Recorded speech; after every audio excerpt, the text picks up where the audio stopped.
All right, thanks, Sean. My name's Kyle Corbitt. I am the supervisor, sergeant of the Beach Marine Unit here at the Okaloosa County Sheriff's Office. I've been part of this unit going on almost 6 years now. I have, whenever I first started here, the Okaloosa County has always finished in the top 10 in vessel crashes, specifically involving fatalities. So a big thing that John and pretty much John has spearheaded the whole water sports coalition is working with us as law enforcement, with FWC, with Coast Guard, and all the programs that they're implementing for their customers. Because that's, of course, here in Destin, our main area is Crab Island. That is our bread and butter, what brings tourists to our region. And, that's where the TDD gets a lot of their money. And that is what we deal with on a daily basis. That's where I am at every single day during the summer and spring break. So the biggest thing that we notice in law enforcement is basically just the educating that delivery companies do to their customers. So, and since I've known John, that's the biggest thing that he and the Water Sports Coalition have focused on. And I've noticed a difference every single year. So since I took over the unit here in the past 3 years prior to this year, our sheriff's office has been in top agency in DUI arrests in the entire state of Florida. That's including Miami-Dade, the Keys, Fort Myers, Hillsborough, Pinellas, stuff like that. So I think over the past 3 years, we've averaged 80 DUI arrests in the summer. This year alone, with the education, with the wristband system and all the other safety things and the better safety videos and everything, that the education that they're providing their customers, we're sitting at 20 DUI arrests this year throughout and our summer's over now. So that's a drastic change. Our boating crashes have gone down drastically. And so a big part of that has to do with John and the Water Sports Coalition and all of our livery companies that are part of that coalition. We, of course, still have to deal with the mom and pop rental pontoon companies who don't really provide the education like John and all his co-partners and other businesses, the bigger ones. And that's a big thing we're dealing with in our county is everybody has seen the opportunity where you can go buy a pontoon boat for $20,000 and hey, I'm going to go on rentmyboat.com and list my boat on there. I don't have to do anything. Some tourist going to call me and rent my boat for $500 for the day. And that's it. No education, no nothing. Most of the time, no safety equipment. That's one thing that we've been seeing, that unfortunately we are writing court dates to these boat owners because they're sending these customers out there.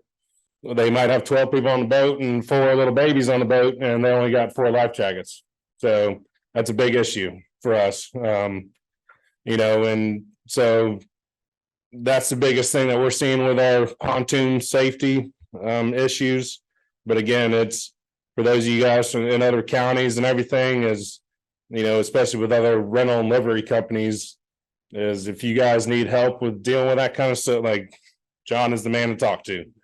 He got it all started here. And I mean, the numbers that we're seeing this year, I mean, they speak for themselves. It hasn't been a lack of enforcement from our vessel stops are up this year compared to they have been in the past 3 years. It's just the education of customers, of tourists who aren't familiar with our waters.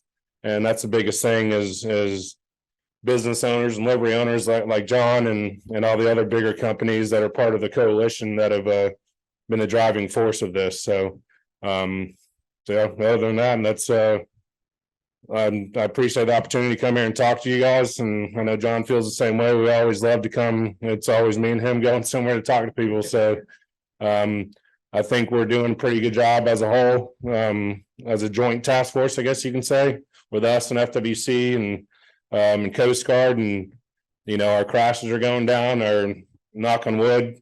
My dive team's only had, I think, 1 call out this year compared to 6 or 7 the past few years.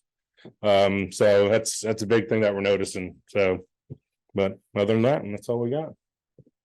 Yeah, absolutely. We have one question in the back.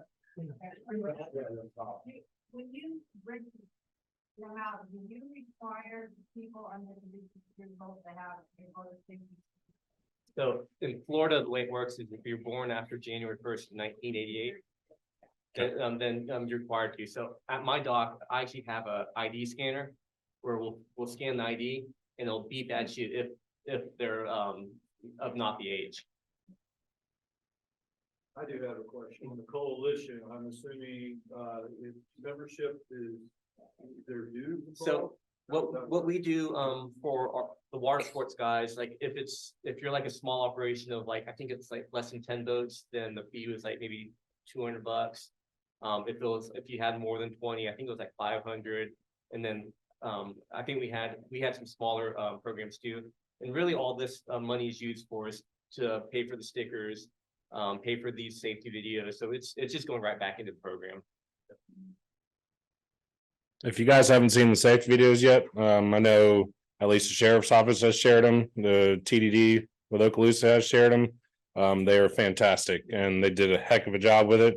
If y'all have seen the older FWC safety videos, like John said, is basically from 1989, and so it had nothing to do with our area or nothing, or even what boats look like nowadays. So go ahead, sir.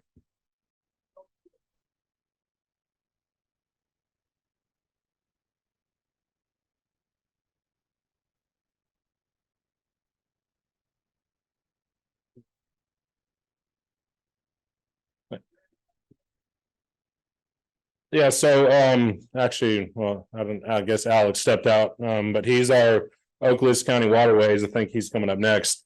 He's our Okaloosa County Waterways director. He I don't know if those of y'all that aren't from here, but if y'all drive over to Destin Bridge, you'll see Crab. Luckily, right now it's empty because it's cold. You will see all the white buoys that are in like smack dab in the middle of Crab Island. That is the emergency corridor. So for during the summer, every day, Destin Fire's out there with their boats. We have shallow water boats. FWC has shallow water boats, and Destin Fire also has their jet skis and stuff. So that corridor is kept open, for law enforcement, first responder vessels, and of course, all the buoys say no vessels within this corridor. So that's one way for us to get in there. But it's yeah, it's interesting, especially whenever it's a real, holiday weekend and fights come out and stuff like that. We got to have some good boat drivers in there, especially with these boats that have props and stuff on them, because there are people everywhere. Anything else? All right, that's it. We got a little less than 10 minutes break. All right. Yeah.